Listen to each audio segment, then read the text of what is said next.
हे winners, सुनो। आपको लगता है कि कभी आप बीमार हुए हो या आप बीमार होते हो? नहीं, आप नहीं बल्कि आपकी बॉडी के सेल्स बीमार होते हैं। और जैसे ही आज ये जो कॉन्सेप्ट समझाने वाला हूं, आपने ये समझ लिया कि हर डिजीज का जो कंट्रोल है वो आपके 86 बिलियन न्यूरॉन्स और 40 ट्रिलियन सेल्स के हाथ में है, तो आप अपने अंदर एक ऐसी हीलिंग मशीन को एक्टिवेट कर लोगे जो न सिर्फ बीमारियों को ठीक करती है बल्कि उन्हें आने ही नहीं देती। अगर आप चाहते हो डिजीज फ्री लाइफ तो इस वीडियो को एंड तक पूरा जरूर समझना कि कैसे आप खुद को, अपने बच्चों को, अपने फ्यूचर को और अपनी हेल्थ को रीप्रोग्राम कर सकते हो through the book the biology of belief by renowned cell biologist doctor Bruce Lipton, जो प्रूव करता है कि your mind is the most powerful pharmacy in the world. तो डॉक्टर ब्रूस लिप्टन कहते हैं कि हमारे जो बॉडी के सेल्स हैं वो एक इंटेलिजेंट ह्यूमन की तरह हैं। जैसे हमारे पास क्या होता है, डाइजेशन होता है, हमारे पास इम्यून सिस्टम है, हमारे पास अपना एक नर्वस सिस्टम होता है, वैसे ही हर एक सेल, एक सिंगल सेल के अंदर भी सिमिलर पूरे के पूरे यही सिस्टम्स होते हैं। जैसे जो एक सेल है ना, बेसिकली इसमें 3 पार्ट्स होते हैं मेजरली। एक न्यूक्लियस होता है जिसमें उसका डीएनए है, उसका जीनोम है, सेल का जो जेनेटिक मटेरियल है वो है।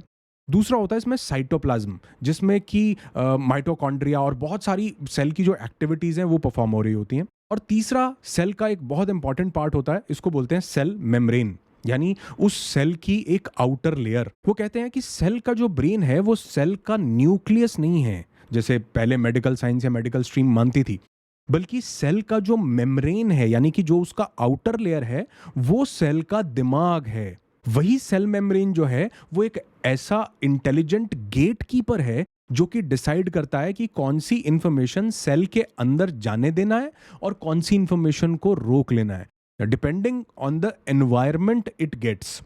यानी सेल बीमार पड़ेगा या नहीं, ये डिपेंड करता है कि वो कैसे एनवायरमेंट में रहता है। और एनवायरनमेंट को समझने के लिए डॉक्टर लिप्टन ने एक पीट्री डिश एक्सपेरिमेंट किया। जैसे पीट्री डिश क्या होता है आपको बताता हूँ। इसको साइंटिस्ट यूज करते हैं अपनी लेबोरेटरी में, जिसमें वो माइक्रो ऑर्गेनिजम्स या फिर बैक्टीरिया, फंगी, सेल्स, इन सबको ग्रो करते हैं और इनके बहुत से एक्सपेरिमेंट्स करते हैं इस पीट्री डिश में। एक पीट्री डिश में जब सेम टाइप के सेल्स को अलग अलग केमिकल्स यानी अलग अलग एनवायरनमेंट में डाला गया तो उनका जो डेवलपमेंट था वो बिल्कुल अलग अलग हुआ। एक एनवायरनमेंट में वही स्टेम सेल्स जो थे वो मसल सेल बन गए, दूसरे में वो बोन सेल्स बन गए और तीसरे में वही फैट सेल्स में कन्वर्ट हो गए। यानी कहने का मतलब क्या है कि उन सेल्स के जो जीन्स थे वो बिल्कुल सेम थे, लेकिन एनवायरनमेंट उनको अलग अलग मिला, इसलिए उनका रिजल्ट भी अलग अलग हुआ, वो अलग अलग सेल्स में कन्वर्ट हो गए। एनवायरनमेंट का मतलब सिर्फ हवा, पानी या मौसम नहीं होता। जो सेल है, सेल का एनवायरनमेंट सबसे ज्यादा हमारे बिलीफ्स पर डिपेंड करता है, हमारी सोच क्या है उस पर डिपेंड करता है, हम कैसी भावनाएं ले रहे हैं उन पर डिपेंड करता है। यानी आप क्या सोच रहे हो, आप कैसा महसूस कर रहे हो, ये आपके सेल को एक एनवायरनमेंट देता है। यानी बॉडी को जैसा एनवायरनमेंट मिल रहा है, बॉडी वैसा ही रिएक्ट कर रही है। इसीलिए कॉन्सेप्ट इंट्रोड्यूस होता है साइकोसोमैटिक इलनेसेस का, कि जो आज जितनी भी बीमारियां हो रही हैं उसमें अधिकतर जो क्रॉनिक इलनेसेस हैं वो साइकोसोमैटिक हैं। यानी मन का शरीर पर इतना गहरा इंपैक्ट है कि मन की सोच के कारण शरीर में वो बीमारियां उत्पन्न हो जाती हैं। तो हमारी जो बॉडी है वो या तो हीलिंग कर रही होती है, ग्रोथ मोड में होती है, या फिर बचाव कर रही होती है, प्रोटेक्शन मोड में होती है। हम दोनों में से किसी एक में है, दोनों में हम हर टाइम नहीं रह सकते। अब ये जो 2 मोड्स हैं, ये मोड कैसे डिसाइड होते हैं? अगर हमारे सेल को पॉजिटिव एनवायरनमेंट मिल रहा है तो ये हमारा जो ग्रोथ मोड है वो ऑन हो जाता है। अगर हमारे सेल को नेगेटिव एनवायरनमेंट मिल रहा है तो हमारा जो प्रोटेक्शन मोड है वो ऑन हो जाता है। अब जो ग्रोथ मोड है ये ऑन करने के लिए, यानी पॉजिटिव एनवायरनमेंट देने के लिए क्या चीज जिम्मेदार है? लव। अगर आप मोहब्बत को महसूस करते हैं तो आपके सेल्स खुश होते हैं, ओपन होते हैं, रिसीव करते हैं। आपको भी कोई मोहब्बत करता है, आप उसके सामने ओपन होते हो, रिसीव करते हो, प्यार देते हो, नाचते हो, कूदते हो, झूमते हो। आप पीस में रहते हो जिससे आप मोहब्बत करते हो उसके साथ। आप सेफ्टी, सिक्योरिटी, एक शेल्टर महसूस करते हो आप जिससे लव करते हो उसके साथ। तो यानी अगर लव, हैप्पीनेस, जॉय, पीस, ये मोड हमारा एक्टिवेट हो, मोड एक्टिवेशन का मतलब है इस तरह के विचार हमारे पास आए तो हमारा ग्रोथ मोड ऑन हो जाएगा। और अगर हमारे पास थ्रेटनिंग एनवायरनमेंट होता है, यानी हम फियर में हैं, हम डरे जा रहे हैं, भविष्य से एंग्शियस हो रहे हैं, कुछ भविष्य की चीज़ों को लेकर, पास्ट की कुछ पेनफुल मेमोरीज पड़ी हैं वो हमको डरा रही हैं, परेशान कर रही हैं, या किसी व्यक्ति से हम परेशान हैं उससे लेकर के हमारे अंदर गुस्सा या एंगर बढ़ रहा है, तो ये क्या करेगा? ये स्ट्रेस को ट्रिगर कर देगा और सेल को लग रहा है कि यार कुछ गंभीर घटना बाहर घट रही है, क्योंकि उसको नहीं पता कि ये जो भी आप सोच रहे हो ये कभी पहले हुआ था या कभी बाद में होगा। उसको लग रहा है ये अभी हो रहा है। और हमारा माइंड जो है वो इमेजिनेशन और रियलिटी में फर्क नहीं करता। तो जो इमेजिन, स्ट्रेस का भाव आया, डर का भाव आया, गुस्से का भाव आया, जो इमेजिनेशन अंदर हमने अपने आप को दी, वही एनवायरनमेंट हमने अपने सेल को दे दिया। तो अगर हमको ग्रोथ मोड में जाना है तो ग्रोथ नीड्स सेफ्टी। जब आप सेफ हैं, यानी जब आप रिलैक्स्ड होते हो और सेफ फील करते हो, तभी हमारी बॉडी नए सेल्स क्रिएट करती है, हमारा हार्मोनल बैलेंस जो है बनाती है, हमको पूरी बॉडी का जो डिटॉक्सिफिकेशन मोड है वो ऑन कर देती है, हीलिंग को एक्टिवेट कर देती है। तो ये सब कुछ पॉसिबल होता है जब हमारे मन के पास उन अच्छे पॉजिटिव विचारों का एक समूह होता है। यानी कि ट्रेडिशनल बायोलॉजी क्या, बड़े ध्यान से समझो, ये समझना जरूरी है। ट्रेडिशनल बायोलॉजी क्या कहती थी कि अगर आपके पेरेंट्स को डायबिटीज है तो आपको भी डायबिटीज होने के बहुत चांसेस हैं। इसलिए किसी व्यक्ति को जब शुगर या डायबिटीज बढ़ती है तो सबसे पहले डॉक्टर पूछता है कि आपके फादर को थी, मदर को थी, दादा दादी, नाना नानी, किसी को थी, यानी वो जीन्स से, जीनोम से ट्रांसफर हो रही है। लेकिन एपिजेनेटिक्स जो है, जो एक्सप्रेशंस की बेसिकली स्टडी करता है, वो कहती है कि जीन्स जो हैं वो गन को लोड करने का तो काम करते हैं। गन तो लोडेड है, अगर फादर को कोई दिक्कत थी, मदर को थी, दादा को थी, दादी को थी, नानी को थी, नाना को थी, तो जीन्स जो है वो गन को तो लोड किया हुआ है, लेकिन environment pulls the trigger. Environment trigger दबाने का काम करता है। अगर आपको स्ट्रेस का एनवायरनमेंट मिला तो वो बीमारी देने वाले जीन्स एक्टिवेटेड हो जाते हैं। क्यों एक्टिवेट हो जाते हैं? क्योंकि सेल को प्रोटेक्शन मोड में हीलिंग के जीन्स बंद करने पड़ते हैं। उसको प्रोटेक्ट करना है, लड़ना है, फाइट एंड फ्लाइट को एक्टिवेट करना है। अब उसी गन में ये भी लोड है कि बहुत सारे आपके एंसेस्टर्स ऐसे भी रहे होंगे जिन्होंने अपनी अच्छी जिंदगी जी होगी, डिजीज फ्री लाइफ जी होगी, 100 साल का जीवन जिया होगा, सक्सेसफुल रहे होंगे, हैप्पी रहे होंगे, ब्लिसफुल रहे होंगे, बहुत ज्यादा एनर्जेटिक रहे होंगे, 90 साल की उम्र में भी अपना काम खुद कर लेते होंगे।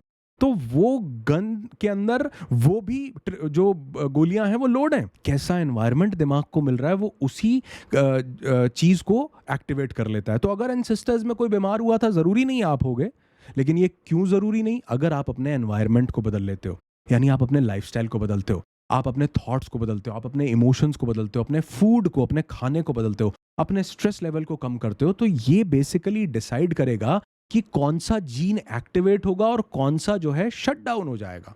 एनवायरनमेंट बेसिकली उस जीनोम का डेटा बदल देता है, ऐसा ब्रूस लिप्टन बोलते हैं। यानी कि अगर 2 पीढ़ी लगातार अपने जीनोम को अपने अपने एनवायरनमेंट को बदल दे तो आपने बेसिकली डीएनए के स्ट्रक्चर को चेंज कर दिया है। तो आप सोचो, आप अपने आप को नहीं, अपने बच्चों को, अपनी आने वाली पीढ़ियों तक को बदल सकते हो। तो हमारा belief about the life becomes our biological reality. हमारे क्या बिलीफ्स हैं उस पर डिपेंड करता है कि हमारा शरीर कैसा रिएक्ट करेगा। और ये बहुत ज्यादा हद तक आप चेंज कर सकते हैं बहुत सी विजुअलाइजेशंस के थ्रू। अब विजुअलाइजेशन के थ्रू क्यों? क्योंकि विजुअलाइज जब आप किसी चीज को करते हो तो हमारा माइंड इमेजिनेशन और रियलिटी में बिल्कुल भी फर्क नहीं करता। उसको पता नहीं लगता क्या रियल है और क्या इमेजिनरी। जैसे अभी मैंने आपको बोला, अगर आप किसी चीज को विजुअलाइज कर रहे हो तो बॉडी को ये नहीं पता लगता कि ये पास्ट में हुआ था या फ्यूचर में होगा। उसको लगता है ये अभी मेरे साथ हो रहा है, जैसे कोई रियल घटना। इसीलिए जब भी हमारे पास कोई बुरा सपना आता है हम डर जाते हैं, जबकि वो तो रियल नहीं है। वो तो हम शेर के आगे नहीं भाग रहे थे, फिर भी हम उठते हैं सपने से तो देखते हैं कि यार नब्ज हमारी चेक करो तो पल्स बढ़ी हुई है, हार्ट बीट तेज है, पसीना आया हुआ है, पैल्पिटेशन हो रही है, पूरा आप एकदम से स्वेटिंग करके उठते हो। क्यों? क्योंकि माइंड को पता ही नहीं था कि ये यार इमेजिनरी है। या अगर आप किसी चीज से डर रहे हो तो माइंड को ये नहीं पता कि यार ये तो पुरानी 40 साल पुरानी घटना है, 15 साल पुरानी चीज है। उसको लगता है ये अभी के अभी हो रहा है। ठीक इसका उल्टा भी सही है। अगर आप विजुअलाइज करते हो तो आपका माइंड ये समझता है कि यार अच्छी चीजों को विजुअलाइज करते हुए कि ये तो अभी मेरे साथ हो रहा है। और जो अभी आपके साथ हो रहा है, आपका शरीर उसी के बेसिस पर केमिकल्स रिलीज करता है, न्यूरोट्रांसमिटर्स रिलीज करता है।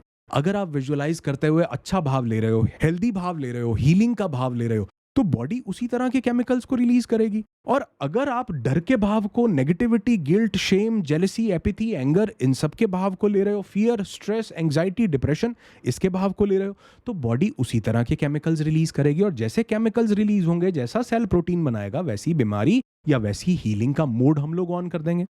तो अगर आप विजुअलाइजेशन करते हो तो विजुअलाइजेशन आपके ब्रेन को एक सिग्नल भेजती है कि ऑल इज वेल चाचू, I am happy, healthy, energetic and young, I am completely okay, I am changing the world, I am ruling the world, मेरे पास दुनिया की हर तो ये क्या हुआ, ये माइंड को लगता है कि ये अभी ये स्टेट है मेरी। सबसे पहला विजुअलाइजेशंस।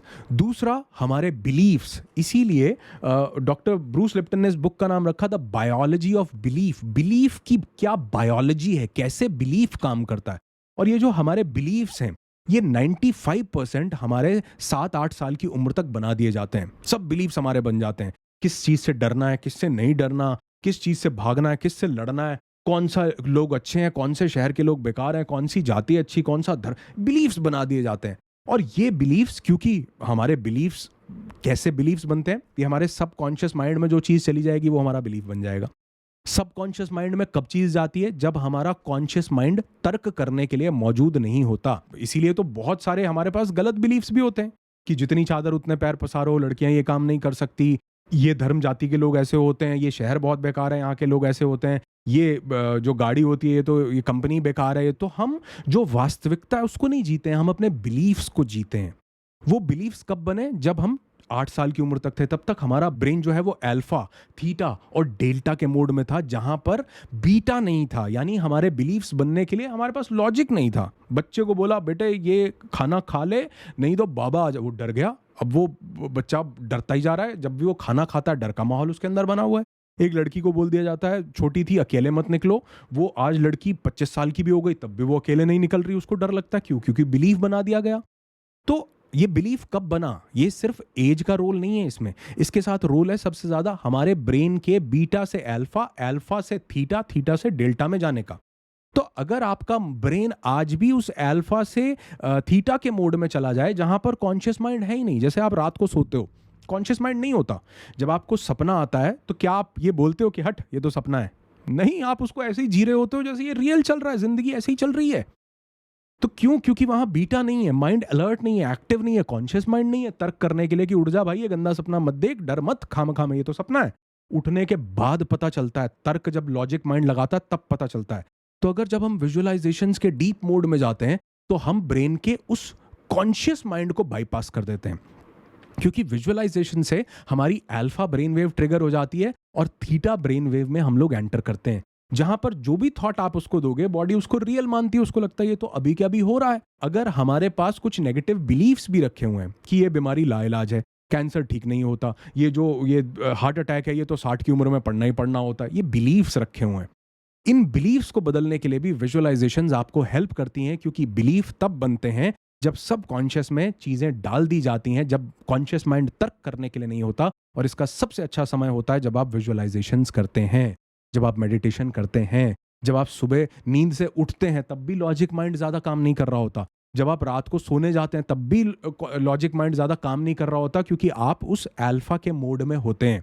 इसीलिए ये जो पावरफुल एफर्मेशंस वाला वीडियो बनाया था, देखो कितने लोगों के कमेंट्स पढ़ो यहाँ पर, कितने लोग इसको सुबह सुबह उठते ही करते हैं और अपनी जिंदगी में अद्भुत बदलाव को महसूस करते हैं। इसीलिए कहते हैं अगर आप पॉजिटिवली कितना भी सोच लो तो कॉन्शियस माइंड उसको एक्सेप्ट ही नहीं करता। एक इंसान बीमार है, उसको कहा जा रहा है बार बार कि नहीं तुम ठीक हो जाओगे, तुम बहुत यार इससे तो सैकड़ों लोग ठीक हो गए, वो मानता ही नहीं है, क्योंकि सब कॉन्शियस में बिलीव पड़ा हुआ है कि ये बीमारी तो जान लेकर के ही जाती है। तो हीलिंग कैसे एक्टिवेट होगी, ग्रोथ कैसे एक्टिवेट होगी? सब कॉन्शियस को अगर ये समझा दिया जाए कि भैया ये तो एक ऑटो इम्यून है, सर्दी खांसी जुकाम की तरह है, 2-4 दिन में ठीक हो जाएगी बॉडी, उसको ठीक कर लेगी, सब कॉन्शियस मानने लगेगा। उसी तरह के growth hormones, healing hormones, GABA neurotransmitters, T cells, T lymphocytes body release करने लगेगी। बॉडी केमिकल्स किन बेसिस पर रिलीज कर रही है? सिर्फ एक बेस पर कि आप कैसे थॉट्स ले रहे हो, कैसी फीलिंग्स आपके पास हैं, कैसे इमोशंस आपके पास हैं। इसीलिए तो किसी खट्टी चीज के बारे में सोचते ही मुंह में पानी आ जाता है, जिसको हम स्लाइवा बोलते हैं, मुंह की लार आ जाती है। क्या खट्टी चीज उस समय आपके पास थी? नहीं थी, मन ने सोचा और सोच करके मुंह की लार को रिलीज कर दिया। तो अगर मन सोच रहा है और मुंह की लार को रिलीज कर रहा है, तो क्यों नहीं वो सोच करके वो हीलिंग के केमिकल्स रिलीज कर सकता है। इसीलिए डॉक्टर जो डिस्पेंजा और डॉक्टर ब्रूस लिप्टन भी ये बात बोलते हैं कि your body is the biggest pharmacy. सबसे बड़ी दवाइयों की दुकान, सबसे बड़ी हीलिंग के केमिकल्स की खान हमारा शरीर है। और यहां पर एक आउट ऑफ द बॉक्स आपको चीज बताना चाहूंगा, लेकिन ये समझ जाओगे तो जिंदगी बड़ी बेहतर हो जाएगी। हम जैसे बहुत सी बीमारियों से डरते रहते हैं कि ये कैंसर है, हार्ट डिजीज है, ये सब चीजें, जैसे कैंसर सेल्स हैं, ये लगातार हमारी बॉडी में बन रहे हैं, पता है आपको?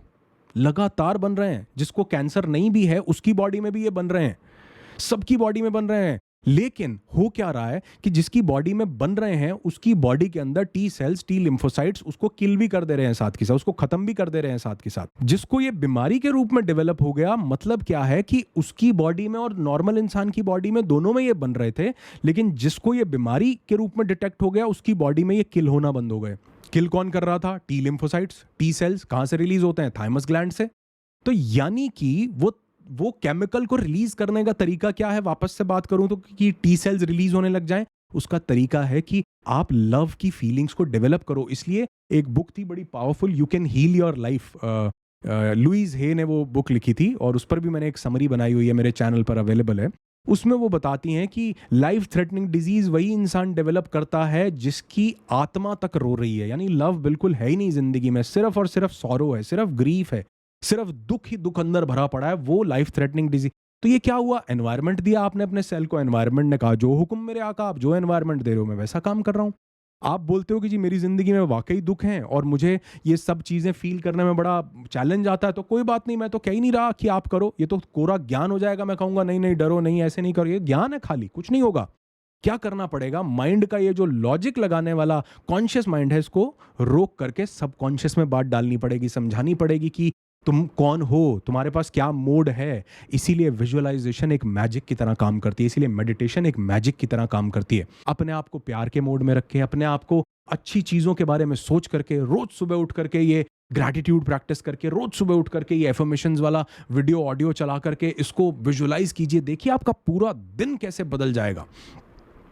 अगर आप कॉन्शियसली कुछ अफर्म भी कर रहे हो ना, आई एम हेल्दी, तो ये काम नहीं करेगा। ये सब कॉन्शियस में जब तक इसका बिलीफ नहीं है, सब कॉन्शियस तो बोल रहा है कि भैया पेट में बड़ा दर्द है, तुम्हारे को तो रूमेटाइड अर्थराइटिस है, तुमको तो ये हार्ट डिजीज है। वो कहेगा कहां से हेल्दी। वो 2-4 मिनट तो आप बोल रहे हो लेकिन वो काम नहीं कर रहा। काम कौन करेगा?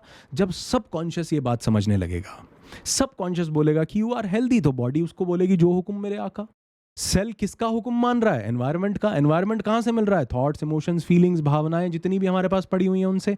ये कॉन्शियसली नहीं दे पा रहे तो विजुअलाइजेशन के थ्रू दे सकते हो। तो कहने का मतलब है कि हमारी पूरी बायोलॉजी बदल सकती है अगर हम अपने बिलीफ्स को बदल लें, और इन बिलीफ्स के बदलने के लिए हमको अपने एक एक सेल को बेहतरीन एनवायरनमेंट देना होगा। और ये बेहतरीन एनवायरनमेंट आप दे सकते हो लव से, हैप्पीनेस से। कोशिश करो, 2-3 छोटे छोटे स्टेप्स बताता हूं क्या करना है, एक्शनेबल चीजें समझ लो, क्योंकि ये आप कर पाओगे आज से ही, अभी से ही। अब मैं आपको बोलूं लव करो तो हो सकता है आप ना करो, लेकिन मैं आपको एक छोटी सी चीज बोलता हूं। क्या वो चीज थी जो करना आपको पसंद था? When you were young, बच्चे थे या यंग थे, तब आप करते थे, मौज में, मस्ती में, खूब आनंद लेते थे जिसका। गिटार बजाते थे, गाने सुनते थे, डांस करते थे, कलरिंग बुक लेके कलर करते थे। क्या काम करते थे जो आपको आनंदित महसूस करवाता था? वो काम आज फिर से शुरू कर दो। क्या वो चीज थी जिससे आप रेजोनेट करते थे? क्या आप प्रकृति से रेजोनेट करते थे, कनेक्ट करते थे? क्या आप समंदर में जाना पसंद करते थे, नदी में नहाना पसंद? क्या चीज है जो आपको रिजुविनेट कर देती थी, जिससे कनेक्ट होकर आंतरिक रूप से आप स्वस्थ महसूस कर, खुश महसूस करते थे? वो काम आज फिर से करना शुरू कर दो। देखो बॉडी कैसे बदलने लगती है, क्योंकि ये आपको एक एनवायरनमेंट देता है। और दूसरा, ग्रैटिट्यूड महसूस करना, धन्यवाद देना, कृतज्ञता का भाव देना, आभार व्यक्त करना, शुक्र अदा करना। क्योंकि हम कृतज्ञ किस चीज के लिए होते हैं? जो चीज हमारे पास है उसके लिए। और अगर वो चीज हमारे पास नहीं है, मान लो आपके पास सेहत में कुछ गड़बड़ी है, पैसे नहीं है, रिलेशनशिप अच्छा नहीं है, सक्सेस नहीं है, अगर आप अपने मन के अंदर विजुअलाइज करते हो, ये भाव देते हो या ग्रैटिट्यूड देते हो, शुक्र अदा करते हो उस चीज के लिए जो आपके पास नहीं है, तो ब्रेन को यही सिग्नल जाता है कि ग्रैटिट्यूड तो तभी होता है जब आपके पास वो है, तो वो चीजों को आपकी जिंदगी में लाने लगता है। क्योंकि where your attention goes, energy flows.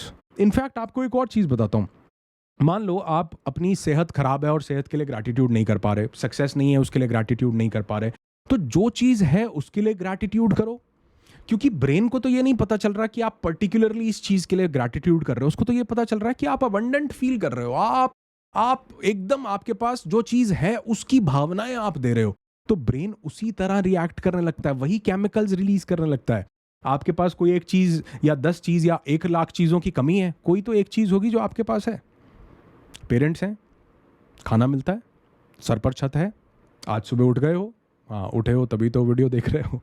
तो ये सब चीज़ों के लिए आप कृतज्ञ हो सकते हो, क्योंकि बहुत से लोग आज सुबह नहीं उठ पाए। तो बहुत से लोगों के पास खाना नहीं है, बहुत से लोगों के पास शरीर में बीमारी है, बहुत से लोगों के पास पेरेंट्स नहीं है, बहुत से लोगों के पास अच्छा एनवायरनमेंट नहीं है, बहुत से लोगों के पास एक अच्छी हेल्दी बॉडी नहीं है, बहुत से लोगों के पास अच्छे दोस्त नहीं है। आपके पास अगर इनमें से कुछ भी है, तो अगर ढूंढने निकलोगे तो लाख चीज़ें मिल जाएंगी आपको कृतज्ञ होने के लिए, आभार व्यक्त करने के लिए, शुक्र अदा करने के लिए। तो ग्रैटिट्यूड कीजिए, देखिए चीज़ें कैसे बदलती हैं। और तीसरी सबसे पावरफुल चीज़, विजुअलाइजेशंस कीजिए। पॉजिटिव हीलिंग विजुअलाइजेशंस मेरे चैनल पर भी अवेलेबल हैं, देखो, करो, रोज करो, दिन में जब समय मिलता है तब करो। एफर्मेशंस जो आपको विजुअलाइजेशन का भाव दें, आपको उस फीलिंग में, उस इमोशन में ले जाएं, वो एफर्मेशंस को मेरे पीछे पीछे दोहराओ, उनको करो। ये वीडियो अवेलेबल है आपकी ज़िंदगी को बदलने के लिए। और अगर आपने अपना एनवायरनमेंट बदल लिया, अपनी भावनाओं से, अपनी सोच से, अपनी फीलिंग्स, इमोशंस, थॉट्स, इन सबको बदल लिया, तो देखना सेल कैसे बदलता है। सेल उन सभी अच्छे जीन्स को एक्टिवेट करेगा, उस सभी हीलिंग इंटेलिजेंस को एक्टिवेट करेगा, जो कहीं ना कहीं आपके संपूर्णता के भाव को दर्शाएगी, आपके सेल के अंदर मौजूद है। ये बायोलॉजी ऑफ बिलीफ में डॉक्टर ब्रूस लिप्टन समझाते हैं कि हम अपने जीन्स के शिकार नहीं हैं। हमारे एंसेस्टर्स को बीमारी थी, हमें हो गई, ज़रूरी नहीं है। हमें अगर कोई बीमारी हो भी गई है तो भी उसको बदला जा सकता है, अगर हम अपने सेल का एनवायरनमेंट बदल दें, वो सही प्रोटीन बनाने लगे, सही केमिकल्स रिलीज करने लगे। और उसके लिए ज़रूरत है सही पॉजिटिव एनवायरनमेंट की, जो कि आपको इस चैनल पर लगातार मिलता रहता है। इसलिए जुड़े रहिए, क्योंकि मेरी सिर्फ और सिर्फ एक ही कोशिश, एक ही प्रयास है कि कैसे आप अपनी ज़िंदगी को अबंडेंट बना सकते हो, हैप्पी, ब्लिसफुल, हेल्दी लाइफ जी सकते हो। उसकी जितनी भी चीज़ें हो सकती हैं जो लोगों की ज़िंदगी को बदल रही हैं, हमारे इवेंट्स में लाखों लोग उन चीज़ों को एक्सपीरियंस कर रहे हैं फिजिकली मेरे साथ जुड़ करके, वो सब चीज़ें यहाँ पर भी बताने का आपको प्रयास करता हूँ, ताकि आप अपनी ज़िंदगी में वो बदलाव ला सकें। जितनी बुक्स की बात की है, ये सब आपको डिस्क्रिप्शन में भी मिल जाएंगी, और प्रोडक्ट वाले लिंक में भी ऐड कर दूंगा, ताकि अगर आप पढ़ना चाहते हैं तो इनको पढ़ सकें। पढ़ना ज़रूर चाहिए, क्योंकि ये चीज़ें हमको इंसाइट देती हैं, रियल लोगों के एविडेंसेस मिलते हैं, जितने रिसर्चेज इन्होंने किए हुए हैं वो सबके हमको बाकायदा एविडेंसेस मिलते हैं कि कैसे हमारा ब्रेन, कैसे चीज़ें काम कर रही हैं। तो अगर आप चाहते हैं, इनके लिंक्स मिल जाएंगे, चेकआउट कीजिए, पढ़िए और लोगों को भी एनलाइटन कीजिए। थैंक यू सो मच, बहुत बहुत धन्यवाद, आभार।